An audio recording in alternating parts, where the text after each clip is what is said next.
gusto ko lang i-share na ang dating Harry Santos po talaga ay isang nagpapangal bote lang po dati, nag-e-ending, nag-e-rete, nagtitinda-tinda lang na sa kalye, nangungutang sa aming bahay, sobrang daming pinagdaanan sa buhay. Isa po yun yung naging dahilan para magsikap po ako. Dahil nung time na nabubuhay po yung nanay tatay ko, hirap po kami, tama lang po, pero hirap po kami sa buhay. Pero masaya po ang pamilya. Kami ng tatay ko,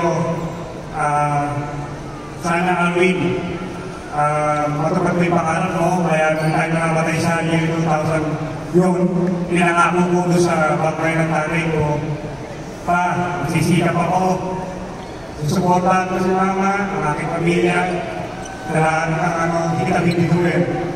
Kaya nandito po ako ngayon, hindi ko po nagawa ito, hindi po dahil sa inyo, sa ating mga nagtiwala sa akin, sa pamilya ko, sa ating pagkakilan, maraming salamat po talaga.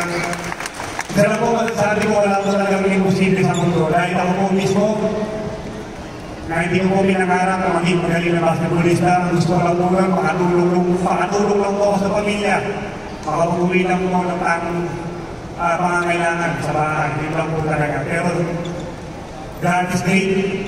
Bigyan niyo po ako ng all of that sa aking mga pinapangarap. Hindi ko po akalain na ngayon sobrang overwhelmed na rin po ako. Sobrang saya po ng feeling, sobrang sarap po ng feeling. Hindi ko po ma-explain, pero sobrang alam po natin lahat na hindi po lahat pinapahalan para hindi ang jersey. Kaya nandito po ako nagpapasalamat talaga kay Lord sa lahat po talaga na maniniwala. Thank you sa ating pamilya. Salamat ulit.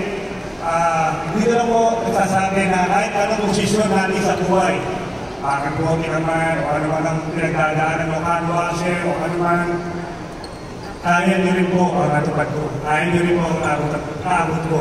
Depende lang po yan kung paano nyo po aabutin. Basta wala pong pagdaraya, wala pong pagdalamang, wala pong mayabangan. Pasensya na rin po, gusto rin po humingi na sorry sa mga fans na ay inis po sa akin. Sorry sa mga players. Sorry din po kung nagkakaroon po kayo ng sakitan sa mga sa lahat po ng mga naiinis po. Sorry.